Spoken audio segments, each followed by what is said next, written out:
It's a good day in America, maybe a rare good day, but we're going to celebrate no matter what. Here's the context for why it's good: censorship. Censorship is essentially the hallmark of neoliberalism. Have you noticed that?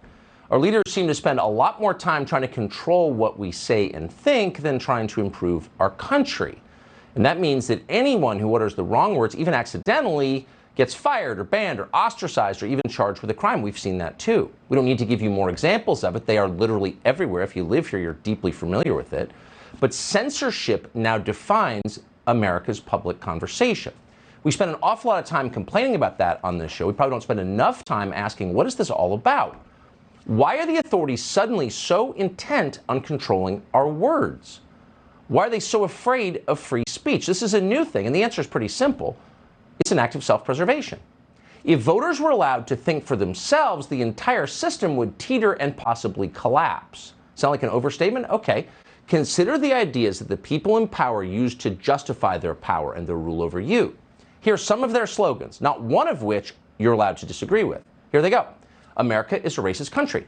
White supremacy is our biggest threat. January 6th was a coup. Ukraine is a vitally important ally. Gender is a social construct.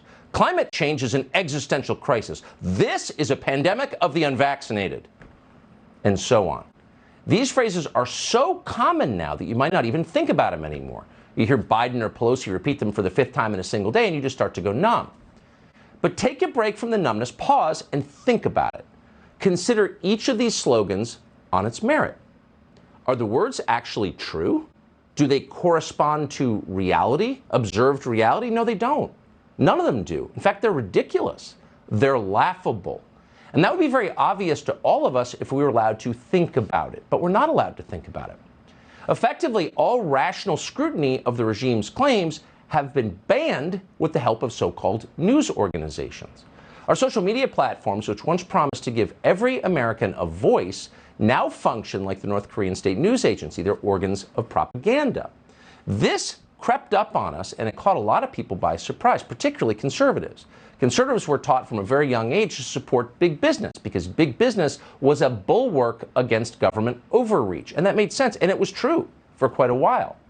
But very few imagined what it would look like if big business harnessed monopoly power and then joined that power with government power to strip us of our constitutional rights. Again, this happened incrementally, but now it's here. So these aren't really free market companies. They resemble repressive governments. They're too big. They're too powerful for you to do anything about. You can't resist. So if you want to talk in public in 2022, you have to submit to their censorship. It's depressing. It doesn't seem like there's a solution. That's what America looked like when we woke up this morning. But thankfully, and it's very nice to be able to say this on a Monday, things are changing, and they appear to be changing fast. Elon Musk, who's the head of Tesla and SpaceX, famously a billionaire, just announced he has bought an almost 10% stake in Twitter. That makes him the largest shareholder in Twitter. So why does this matter? Well, because Twitter matters, whether you want it to or not. Twitter is hardly the largest social media platform, but Twitter sets the tone for all news coverage, for all information. Twitter is where our professional class goes to learn which opinions are acceptable and which are forbidden. And the effect is obvious to everybody. If our public conversation suddenly seems stilted and one-sided, it is because, in part, Twitter itself is so stilted and so one-sided. Anyone who dares express a heterodox opinion, even if it's true, gets banned. We found that out last week the hard way. So whatever you think or think you think of Elon Musk, he certainly understands that. Quote, "Given that Twitter serves as the de facto public town square," he wrote recently, "failing to adhere to free speech principles fundamentally undermines democracy." End quote. That is true. Twitter's shares surged nearly 30% on the news of Elon Musk's purchase, so for him it turned out to be a pretty good buy.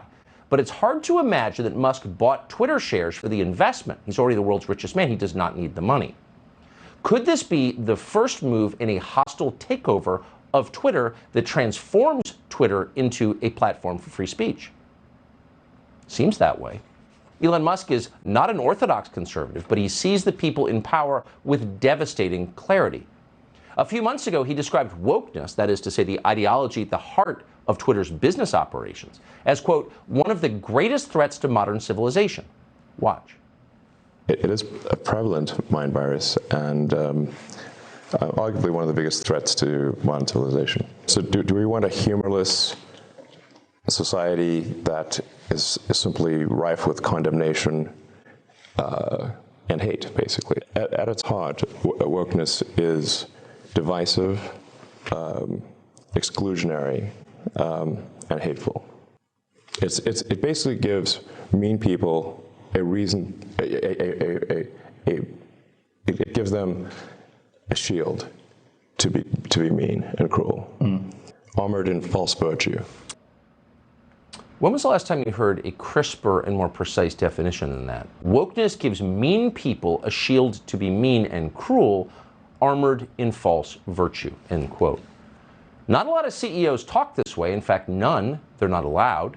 The fact that a CEO who does talk this way may take over one of the most important communications platforms in the United States is cause for celebration, real celebration. The censors are powerful, but it turns out they may not be all powerful.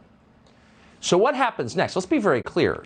This is not a business transaction. It's much bigger than that. Elon Musk is a massive threat to the way things are. So, by definition, it will not be long before they are calling him a racist. You can mark your calendar. Tonight, there are Democratic operatives studying everything Elon Musk has ever said in public. They're preparing one of the nastiest campaigns of character assassination in memory. They have no choice but to do this. Restoring free speech to Twitter is the greatest possible threat to the people in charge. They have to control the information. If they don't, they fall.